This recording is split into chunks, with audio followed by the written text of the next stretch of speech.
Fala aí, turma, meus guerreiros e guerreiras. Vamos então para a próxima aula e hoje então vamos falar sobre o início de orientação a objetos. Vamos aplicar orientação a objetos no projeto que a gente já começou. Então fica ligadinho aí, bora começar a aula.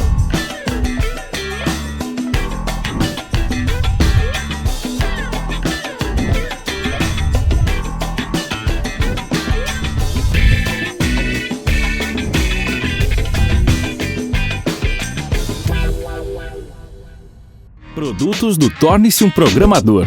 Uma linha inteira para você demonstrar sua paixão pela programação. Acesse www.torneseumprogramador.com.br.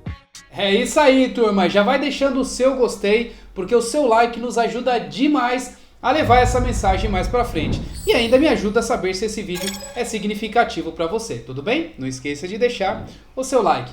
Muito bom, gente. Então, na aula anterior, o que a gente começou a ver? A gente começou a ver arrays e listas, né? Mostrei para vocês um pouco sobre matriz, mostrei para vocês um pouco sobre uma lista, né? Uma coleção de dados e como que a gente faz para interagir dentro dela, né? Uma lista não faz sentido, né? Você usar uma lista se você não for usar um looping, né? Então, na aula anterior, né? Antecessora a essa aula anterior que eu dei para vocês, né? Eu mostrei para vocês também em relação ao looping, né? Então, a gente usou o looping. Depois a gente usou, né, o array, né, e a coleção de dados, a lista, o list de array, para que a gente pudesse colocar dados dentro das variáveis, uma coleção e trabalhar com looping armazenando informações em memória, né? Então foi tudo isso que a gente viu na aula anterior. O que a gente vai fazer hoje no nosso exercício? Vamos pegar aquele exercício que a gente já está trabalhando e vamos utilizar, então, vamos arrumar aquela bagunça, né? Porque a gente criou um array para armazenar o nome, o outro array para armazenar os valores, né? E não é legal. Então o que a gente vai fazer? Vai colocar tudo isso em um objeto. Então eu vou começar a mostrar para vocês o conceito de orientação a objetos em Java voltado a um exercício, né? Voltado a um problema real. Então é uma forma legal, né, muito boa de se aprender pelo fato de você estar usando os conceitos da programação, mas já colocando esses conceitos diretamente em um problema real, ou seja, resolvendo um problema de um empresário. Então é essa a proposta que eu quero trazer para vocês. Uma forma nova de ensinar, né? Ao invés de você só ensinar os conceitos, você já aprender, obviamente, né, junto com um software que você está desenvolvendo, uma aplicação console, mas óbvio que a gente pode passar essa aplicação console para uma aplicação web lá na frente também, tá bom? Então, o objetivo é fazer você desenvolver a lógica e ir aplicando os conceitos de programação, né? Ou seja, conceitos que você precisa para evoluir na sua carreira diretamente nesse exercício que eu estou dando. Então agora a gente vai lá para o computador para fazer tudo isso na prática e eu convido vocês a vir para o computador comigo para que vocês possam replicar o que eu vou fazer, fuçar, mexer, né? E pensar por vocês mesmos, né? Para que vocês possam ganhar experiência com essa construção desse software. E eu vejo vocês então lá no computador. Muito bem, pessoal, de volta então a mais uma aula. Pessoal, se vocês quiserem ter aula comigo ou com a minha equipe todos os dias da semana, você pode contratar a nossa consultoria ou a nossa comunidade por aqui, ok? Por apenas R$ 29,00 você vai ter acesso a todos os conteúdos que eu tenho dentro da comunidade. Só para vocês terem uma noção, eu vou entrar aqui para vocês verem. Olha isso, gente. Olha a quantidade de conteúdos que vocês têm aqui dentro, tá? Eu vou clicar aqui na lista de mentorias. Ó, lógica de programação em JavaScript, vocês vão ver todas essas partes.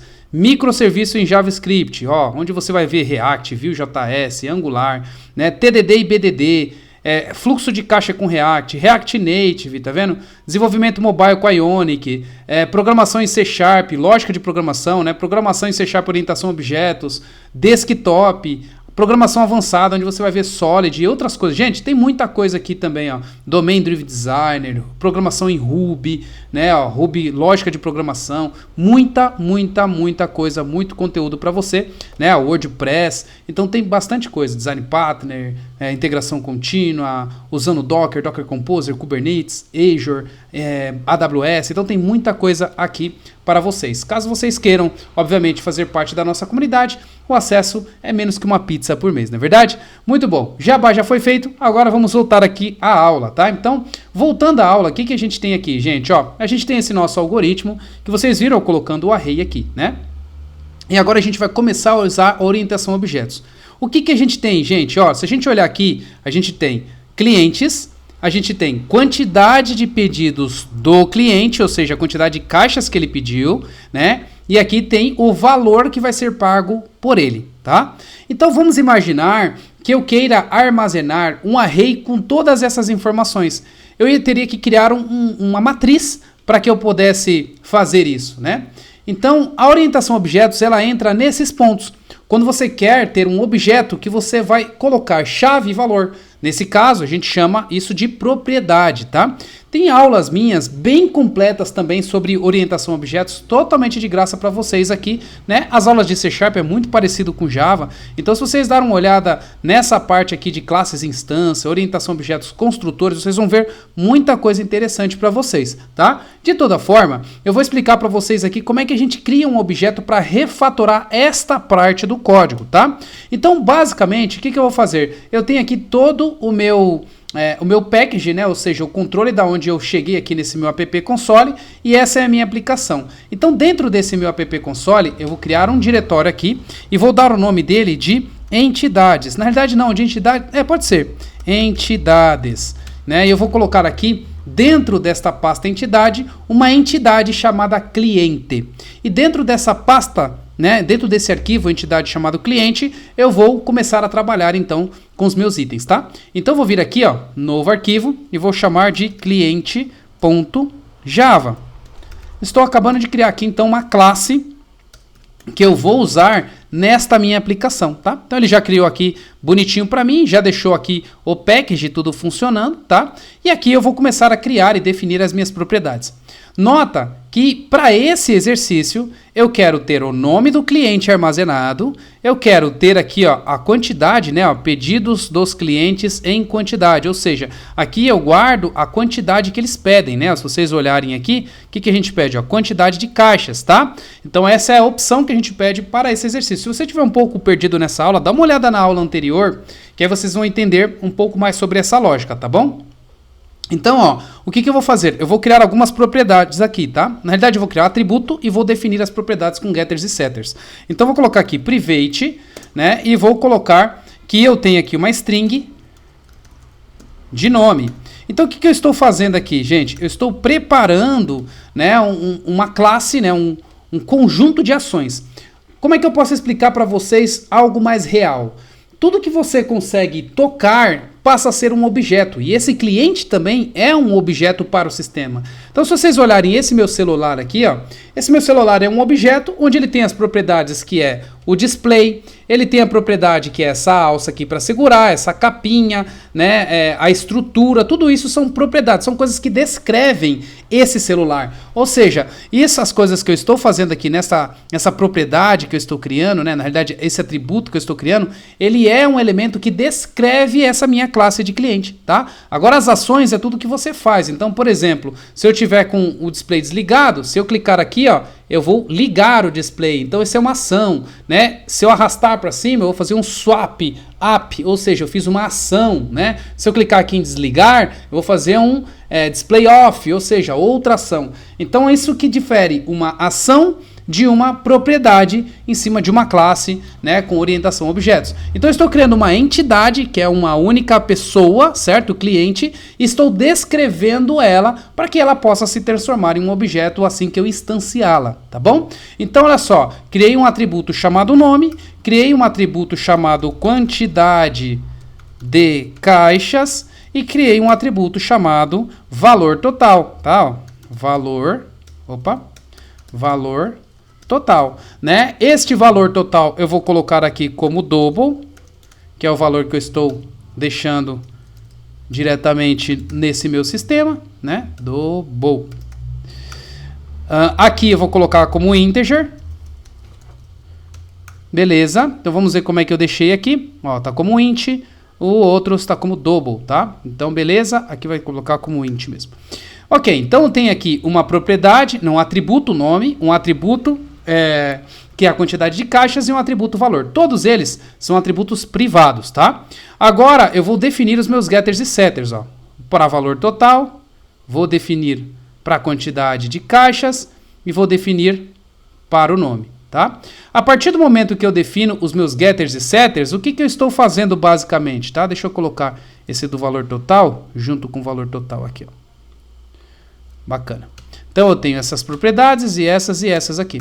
A partir do momento que eu crio os meus getters e setters aqui no Java, basicamente eu estou falando que eu vou ter acesso a essas variáveis privadas. Se você olhar aqui, ó, quando eu dou um get, ele retorna essa variável privada. Quando eu dou um set, eu seto os dados para essa variável privada, tá? A mesma coisa para quantidade e a mesma coisa para valor. Então eu tenho métodos para preencher estes atributos que eu criei.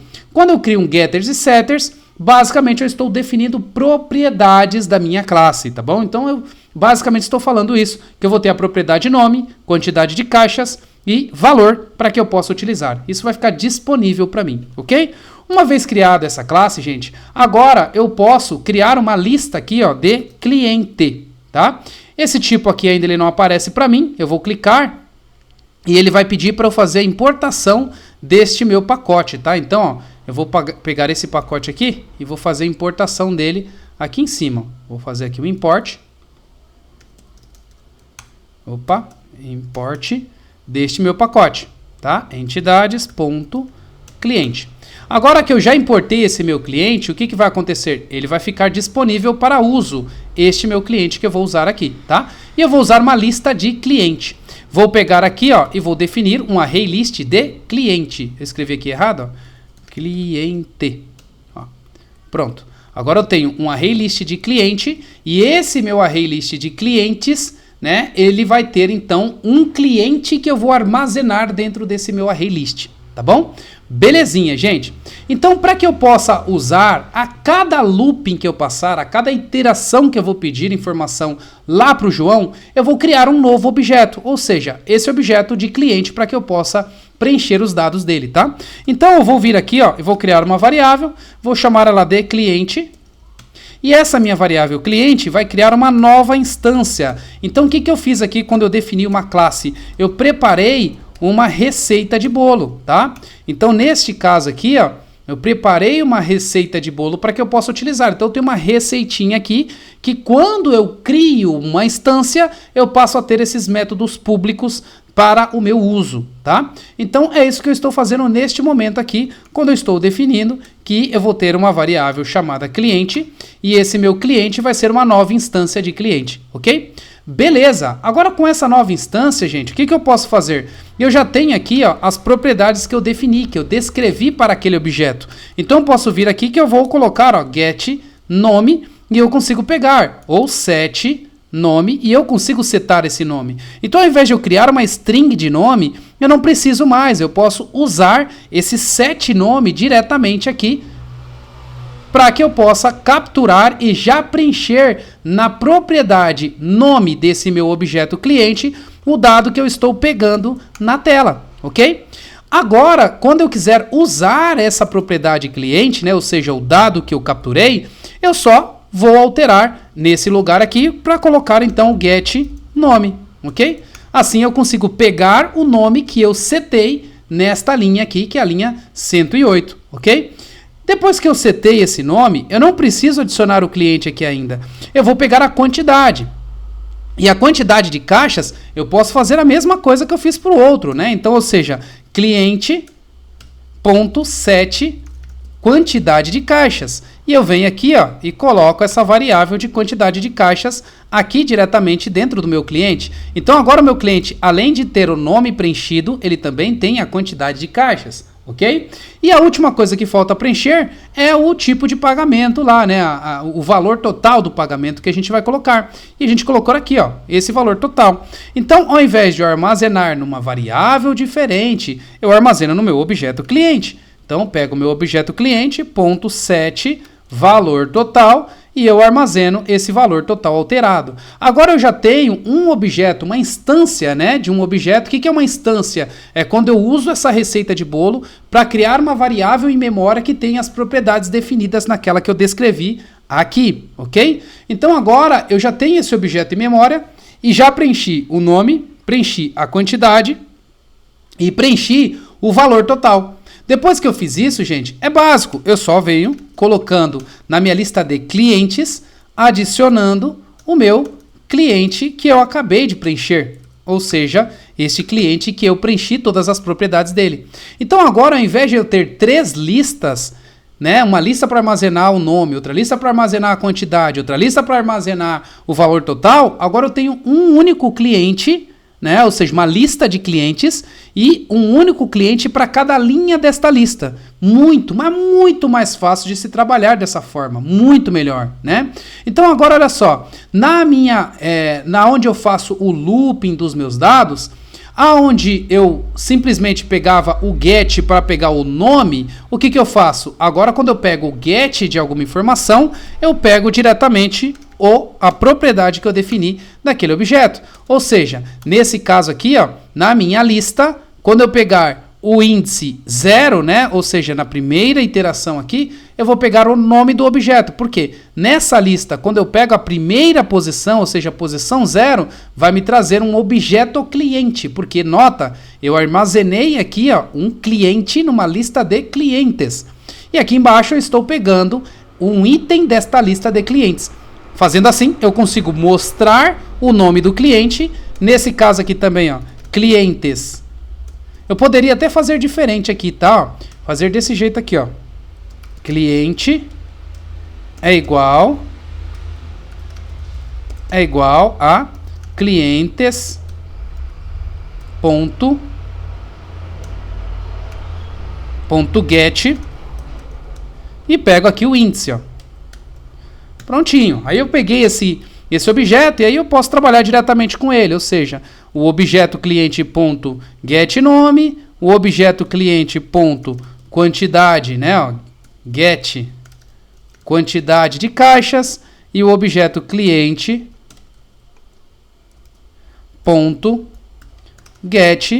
valor total. Assim, agora eu tenho muito mais organizado esses dados que eu estou armazenando, porque eu passo a usar uma lista de entidades, ou seja, uma lista de objetos. Eu preparei um objeto onde eu tenho todas as propriedades necessárias para que eu possa usar no meu resumo. E não preciso ficar criando vários itens em memória e também não preciso mais de matriz, gente. É para isso que serve um objeto. Quando você cria um objeto, você monta uma lista e dessa lista você consegue trabalhar de uma forma muito mais organizada. Entenderam? Então, esta é a visão que eu queria passar para vocês. Muitos dos meus alunos que estão acostumados com programação procedural têm muita dificuldade de entender o porquê que eles usariam um objeto e não usariam uma matriz, né? Agora vocês conseguem entender. Porque se vocês usarem um objeto e esse objeto já tiver as propriedades e todas as propriedades que vocês precisam e também os eventos, você já consegue, dentro desse objeto, trazer a sua lista de uma forma muito, muito, muito mais simples, tá bom? Eu vou rodar o software aqui para vocês verem, ó. Vamos colocar aqui /mvn_mw. Vou colocar spring-boot /run, né? E a gente vai ver aqui como é que vai funcionar agora essa aplicação. Tá rodando. E aí a gente vai colocar aqui, ó, para continuar, o nome do cliente, vou colocar aqui como Danilo. A quantidade de caixas eu vou querer 40. Eu vou pagar à vista. Vou continuar. Vou colocar aqui a Lana. Quantidade de caixas 140. Ela vai pagar parcelado. E vai pagar em 12 vezes. Vou colocar aqui a Maria. E a Maria vai comprar 30 caixas à vista. E vou colocar mais um aqui que é o Geraldo. O Geraldo vai comprar 50 caixas e parcelado em 6 vezes. Prontinho, agora eu vou digitar o 0 para continuar e olha que legal, ele vai me dar o relatório da mesma forma como o da anterior, mostrando Danilo, quantidade de caixas, valor total a pagar. Lana, quantidade de caixas, valor total a pagar. Maria, quantidade de caixas, valor total a pagar. E Geraldo, quantidade de caixas e o valor total a pagar, tá bom? Aqui ele já deu o resumo, né? O quanto que ia ser a parcela e tudo mais. E agora, qual que é a nossa próxima missão para a próxima aula? Preparar esse relatório inteiro que a gente mostra aqui, só que ao invés de mostrar diretamente na tela, a gente vai armazenar essas informações para mostrar todos esses dados no relatório, igual a gente está fazendo aqui embaixo. Para não mostrar mais resumido, mostrar todo detalhado. Então a gente vai guardar nesse objeto as parcelas, se foi à vista, visto, se não foi, em cada objeto, na realidade, cada item que a gente está usando de variável solta aqui, ó, a gente vai acoplar diretamente nesse objeto para depois a gente conseguir usar o resumo de tudo, né, para que esse objeto possa ser um relatório, né, e no resumo de tudo eu consiga mostrar. Depois disso a gente vai criar métodos em cima desse próprio objeto, para que assim vocês possam se acostumando com a orientação a objetos e se acostumando com esse tipo de organização de código, tá bom? Então espero que você tenha gostado dessa aula de hoje, espero que ela possa ter mostrado para você o porquê é tão importante utilizar a orientação a objetos, e se você gostou, não esqueça de deixar o seu like, deixar sua sugestão para as próximas aulas aqui também no comentário. Então é isso, vou ficar por aqui e a gente se vê na próxima aula.